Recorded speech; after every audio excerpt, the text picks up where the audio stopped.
મિત્રો આપણી Gujarat studies YouTube ચેનલમાં ફરી એક નાડમાં આપનું હાર્દિક સ્વાગત કરું છું. તો મિત્રો જે ભરતીની રાહ જોવાતી હતી ફાઇનલી રેલવે વિભાગ દ્વારા એનટીપીસીની ભરતીની જાહેરાત કરી દીધી છે અને કુલ જગ્યા અહીંયા તમે જોઈ શકો છો 8113 જગ્યા ઉપર ઓફિશિયલી નોટિફિકેશન જાહેર કરી દીધું છે. અને આગળ આપણે ડિટેલમાં આ ભરતી વિશે સંપૂર્ણ માહિતી મેળવીશું કે કઈ પોસ્ટ છે, શું સેલેરી રહેશે, ક્યારથી આની ફોર્મ ભરવાનું શરૂ થશે, એટલે કે આવતીકાલે એટલે કે 14 સપ્ટેમ્બરથી જ ફોર્મ ભરવાના છે, આના શરૂ થવાના છે, બરાબર. અને જેના માટે આપણે આગળ જોઈશું કે કોણ ફોર્મ ભરી શકશે, કોણ ફોર્મ નહીં ભરી શકે.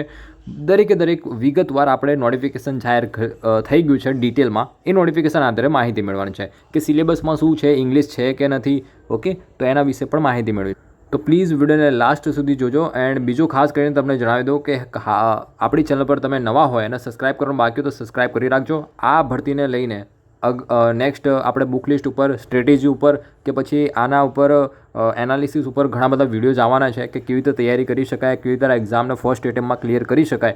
એના ઉપર અપકમિંગ વિડીયોઝ આવવાના છે આપણી ચેનલ પર. તો ચેનલને સબસ્ક્રાઈબ કરી રાખજો જેથી કરીને દરેક ભરતીની માહિતી અપડેટ મળી રહે. ઓકે, વધુ ડાયવેસ કરાવી વિડીયોને આગળ સ્ટાર્ટ કરીએ. હવે મિત્રો આ સ્ક્રીન ઉપર તમે જોઈ શકો કે જે ભરતીની જાહેરાત થઈ છે એનો આ એડવર્ટાઇઝ નંબર છે. અને બીજું તમને જણાવી દઉં કે આજથી આના નોટિફિકેશન જાહેર થઈ છે. અહીંયા તમે જોઈ શકો છો. ઓકે, અહીંયા આખું એક ઇમ્પોર્ટન્ટ ડેટ્સમાં આપેલું છે કે 13 સપ્ટેમ્બર નોટિફિકેશન જાહેર થશે અને 14 સપ્ટેમ્બર એટલે કે આવતીકાલથી ફોર્મ ભરવાના શરૂ થવાના છે.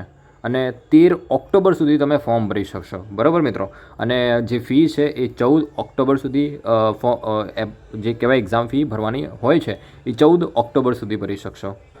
અને જે કરેક્શન વિન્ડો છે કે તમે ફોર્મ ભરવામાં કોઈ ભૂલ થઈ ગયું હોય તો 16થી 25 ઓક્ટોબર સુધી તમે એમાં સુધારો વધારો કરી શકશો. કઈ પોસ્ટ છે મિત્રો, આગળ આપણે પોસ્ટ વિશે તો માહિતી મેળવવાની છે ડિટેલમાં.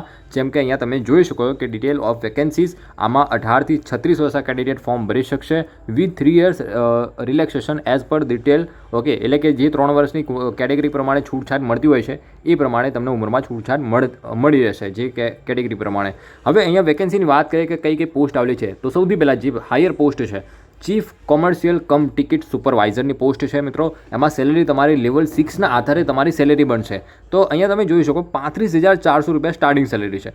આ એ છે એ ઇન હેન્ડ સેલેરી છે મિત્રો. સ્ટાર્ટિંગ તમારી જે સેલેરી હોય છે ઇનિશિયલ જે ટ્રેનિંગ પીરિયડમાં મળે છે એ 35,400 છે. બાકી તેની ટ્રેનિંગ તમારી કમ્પ્લીટ કર્યા પછી તમારી ઓલમોસ્ટ આની સેલેરીની વાત કરું તો 50,000ની આજુબાજુ તમારી આમાં સેલેરી બનતી હોય છે મિત્રો. ઓકે, કેમ કે ચીફ કોમર્શિયલ કમ ટિકિટ સુપરવાઇઝરની પોસ્ટ છે મિત્રો. બીજું તમને જણાવી દઉં કે અહીંયા જે આપેલું છે મિત્રો, ટોટલ નંબર ઓફ વેકેન્સી કેટલી છે આ પોસ્ટમાં તો 1,736 જેટલી વેકેન્સી આવેલી છે ચીફ કોમર્શિયલ કમ ટિકિટ સુપરવાઇઝરની. હવે મિત્રો એમાં તમે જોઈ શકો મેડિકલ સ્ટાન્ડર્ડ એ B2 માંગેલું છે, બરાબર. A1 નથી માંગેલું, નોર્મલ હોય છે. મેડિકલ સ્ટાન્ડર્ડ એ B2 સુધી આપણે કહી શકાય કે નોર્મલ હોય છે. અને C1 C2 એકદમ નોર્મલ કહી શકાય આપણે, રાઈટ. તો પછી જે બીજી પોસ્ટ છે સ્ટેશન માસ્ટરની છે મિત્રો. સૌથી બધાની લોકોની જે ડ્રીમ પોસ્ટ હોય છે સ્ટેશન માસ્ટરની, રાઈટ. તો એમાં 994 વેકેન્સી આવેલી છે અને એમાં પણ લેવલ 6ના આધારે તમારી જે સેલેરી બનતી હોય છે 50,000ની આજુબાજુ તમારી સેલેરી મળતી હોય છે. ગુડ્સ ટ્રેન મેનેજર, હવે આમાં લેવલ 5ના આધારે તમને સેલેરી મળશે 40થી 45. જેમાં સેલેરીની વાત કરીએ મિત્રો કે સેલેરી 29,200 રૂપિયા તમને સ્ટાર્ટિંગ ટ્રેનિંગ પીરિયડથી તમને 29,200 રૂપિયા મળશે. પછી ટ્રેનિંગ પીરિયડ પૂરા થયા પછી તમારી જે સેલેરી છે ઓલમોસ્ટ 35થી 40,000ની આજુબાજુ સેલેરી મળતી હોય છે. આમાં A2 મેડિકલ સ્ટાન્ડર્ડ માંગ્યું છે અને આમાં સૌથી હાઈએસ્ટ વેકેન્સી છે 3,144 vacancy. Junior account assistant cum ટાઈપિસ્ટની વાત કરીએ તો એમાં લેવલ 5ના આધારે તમારી 29,200 સેલેરી છે. એમાં C2 મેડિકલ સ્ટાન્ડર્ડ માંગેલું છે અને એમાં 1,507 વેકેન્સી આવેલી છે.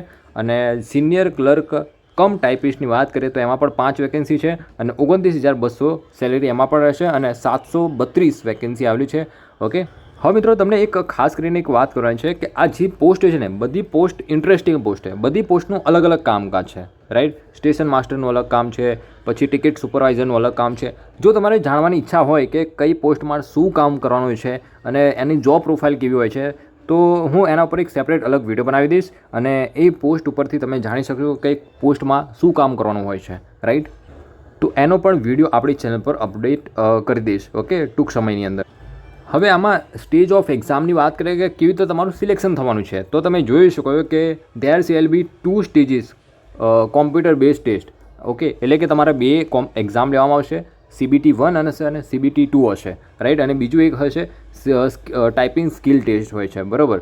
તો એ પણ બધી પોસ્ટ માટે નથી હોતું. Computer base aptitude test for station master and typing skill test for senior clerk and cum typist, junior account assistant cum typist, okay. પછી ફોર ગુડ ટ્રેન મેનેજરની જે પોસ્ટ હતી મિત્રો, જે 3000+ વેકેન્સી. પછી જે ટિકિટ સુપરવાઇઝર છે, તો એ લોકોને 2 stages follow by conduct document verification and medical examination. એટલે કે એ લોકોને ખાલી આમાં સ્કિલ ટેસ્ટ નથી, ઓકે. ટ્રેન મેનેજરની જે પોસ્ટ છે ને એમાં સ્કિલ ટેસ્ટ નથી, બરાબર. તો એમાં માત્ર ને માત્ર CBT1 અને CBT2 હોય છે, અને સ્ટેશન માસ્ટરને એપ્ટિટ્યૂડ ટેસ્ટ પણ આપવાનો હોય છે, રાઈટ. અને ટાઈપિંગ સ્કિલ પણ હોય છે, ઓકે. કોલ લેટરની વાત કરીએ તો કોલ લેટર તમને જે એક્ઝામ નજીક આવશે ત્યારે કોલ લેટર ઇસ્યુ કરવામાં આવશે. બીજું ખાસ કરીને કે આમાં CBT1 હોય છે અને CBT2 માટે 15 જેટલી પણ વેકેન્સી છે એના 15 ગણા ઉમેદવારને CBT2માં બોલાવવામાં આવશે, જે તમે વિડીયોના પોઝ કરીને જોઈ શકો. અને 8 ગણા ઉમેદવારને ટાઈપિંગ ટેસ્ટ છે, સ્કિલ ટેસ્ટ છે, એના માટે બોલાવવામાં આવશે. અને 1/3ની નેગેટિવ માર્ક સિસ્ટમ છે, એટલે કે 0.25ની કહી શકાય આપણે, 0.25 નેગેટિવ માર્ક સિસ્ટમ, એટલે કે 4 ખોટા પર 1 તમારો માઇનસ થશે, ઓકે. હવે સિલેબસ પણ આપણે જોઈએ કે ડિટેલ સિલેબસ શું છે. તો આમાં ઇંગ્લિશ છે કે નહીં એ પણ આપણે જોવાનું છે. મેડિકલ સ્ટાન્ડર્ડ અહીંયા તમે ચેક કરી શકો કે તમારી જે કહેવાય મેડિકલ સ્ટાન્ડર્ડ કેવું હોવું જોઈએ, વિઝ્યુઅલ, ઓકે. તો આંખની જે કહેવાય ને કે વિધાઉટ ગ્લાસ અને ગ્લાસ, ઓકે, વિથ ગ્લાસ, કેવી રીતે તમારું આઈસાઇટ હોવી જોઈએ એ તમે ચેક કરી શકો છો. મેડિકલ સ્ટાન્ડર્ડ ખાસ કરીને ચેક કરી લેજો, કેમ કે આમાં મેડિકલ અમુક જે પોસ્ટ છે E1 E2 પોસ્ટ, ઓકે, જેમાં મેડિકલ સ્ટાન્ડર્ડ હાઈ માગે છે. હવે એજ લિમિટની વાત કરી લે. મેં તમને આગળ કહી દીધું એ પ્રમાણે કે એજ લિમિટ છે ને 18 થી 33 વર્ષના કેન્ડિડેટ ફોર્મ ભરી શકશે બધા, બરાબર. બીજું ખાસ કરીને અહીંયા તમને એ જણાવવાનું છે કે અપર એજ લિમિટમાં અને નોન ક્રિમિનલ સર્ટિફિકેટ કયું ચાલશે. તો જેમ કે તમે જોઈ શકો કે આ ડેટ પ્રમાણેનું હોય, સોરી, અહીંયાથી તમારી બર્થ ઓફ ડેટ છે એના આધારે તમારું કહેવાય કે એજ ગણવામાં આવશે, રાઈટ. તો તમે વિડીયોના પોઝ કરીને જોઈ શકો કે નોન ક્રિમિનલ સર્ટિફિકેટ ધરાવે 3 વર્ષ છે, SC/ST ને 5 વર્ષની ઉંમરમાં છૂટછાટ મળે છે ઉંમરમાં, રાઈટ. ત્યાર પછી એક્ઝામ ફીની વાત કરીએ મિત્રો કે એક્ઝામ ફીસ કેટલી છે. તો 500 રૂપિયા એક્ઝામ ફી છે મિત્રો. જે પણ SC/ST સિવાયના જેટલા પણ કેન્ડિડેટ છે એ લોકોને 500 રૂપિયા એપ્લિકેશન ફી છે. પછી જેટલી પણ કેટેગરીની ફિમેલ કેન્ડિડેટ હોય એમને 250 રૂપિયા ફી છે. પરંતુ ખાસ યાદ રાખજો મિત્રો, આ જે 500 રૂપિયા છે ને મિત્રો, એ એમાંથી તમે CBT1 એક્ઝામ આપશો ને, CBT1 એમાંથી તમને 400 રૂપિયા રિફંડ થઈ જશે. એટલે ખાસ કરીને તમે કોઈ સાથે ફોર્મ ભરાવો છો તો ખાસ ધ્યાન રાખજો કે તમારું જે કહેવાય ને કે બેંક ડિટેલ્સ આપો ફી ભરવા માટે, એ તમે બની શકે એટલું જાતે પે કરજો ફી, કેમ કે રિફંડ થશે 400 રૂપિયા, બરાબર. અને જે લોકો 250 રૂપિયા પે કર્યા છે એ લોકોને 250 રૂપિયા રિફંડ થઈ જશે, બરાબર, CBT1 એક્ઝામ આપ્યા પછી, બરાબર.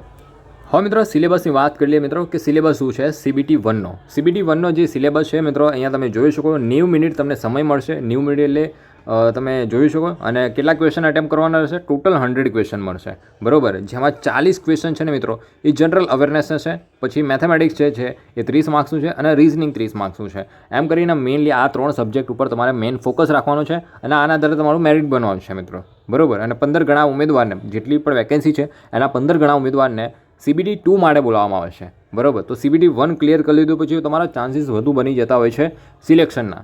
તો આની પર મેઇનલી ફોકસ કરવાનું છે. આ 3 સબ્જેક્ટ, આમાં ઇંગ્લિશ નથી મિત્રો ખાસ કરીને.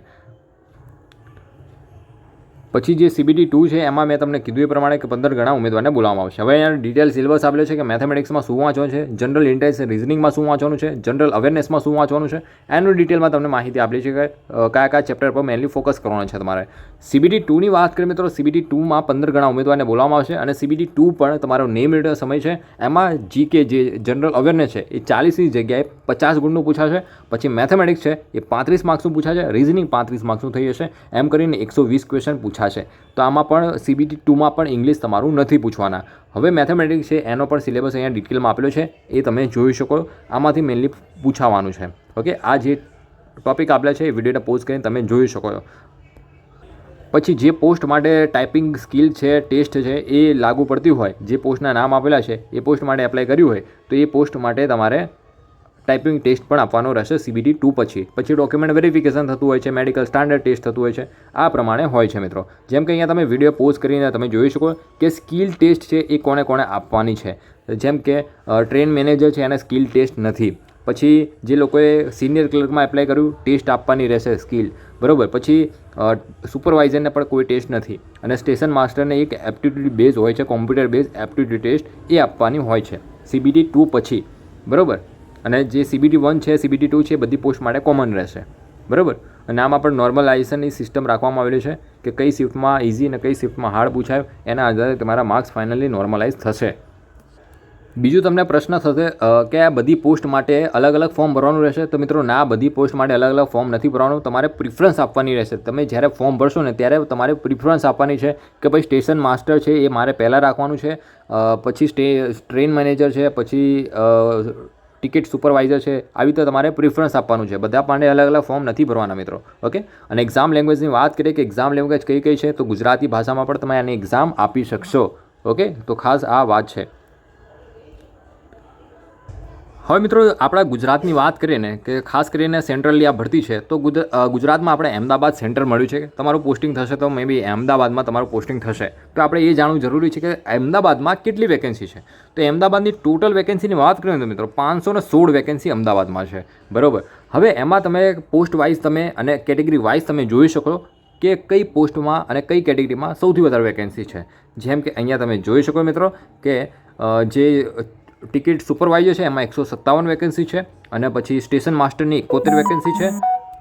ત્યારબાદ આપણે સિનિયર ક્લર્કની વાત કરીએ તો 44 વેકેન્સી છે. પછી ટ્રેન મેનેજરની સૌથી હાઈએસ્ટ 244 વેકેન્સી છે, અને સ્ટેશન માસ્ટરની 71 વેકેન્સી છે આપણા અમદાવાદમાં, બરાબર. તો જો અમદાવાદમાં સ્ટેશન માસ્ટરની પોસ્ટ મળી જાય તો ભાઈ જબરજસ્ત જલસા છે, બરાબર. સેલેરી બહુ જબરજસ્ત સેલેરી મળે છે, અને ફેસિલિટી જે છે રેલવેની એ ફેસિલિટીઝ પણ બહુ એટ્રેક્ટિવ છે, બરાબર. તો જરૂરથી આની તૈયારી કરવી જોઈએ. મેઇનલી 3 સબ્જેક્ટ છે. જે લોકોનું જીકે સારું હોય, મેથ્સ સારું હોય, રિઝનિંગ સારું હોય, એ લોકોએ જરૂરથી જ આનું ફોર્મ ભરવું જોઈએ, ઓકે. બાકી વેકેન્સી તમારે સ્ટેટ પ્રમાણે અહીંયા ચેક કરી શકશો. તમારે જે પણ તમે ચાહો એ સ્ટેટમાં ફોર્મ ભરી શકો મિત્રો, બરાબર. બીજું મિત્રો તમને જણાવી દઉં કે જે લોકો RRB NTPCનું ફોર્મ ભરવા માંગે છે, બરાબર, આવતીકાલથી આના ફોર્મ ભરવાના શરૂ થશે. તો કયા ડોક્યુમેન્ટ જોઈશે એ ખાસ અહીંયા તમને બતાવવાનું છું, બરાબર.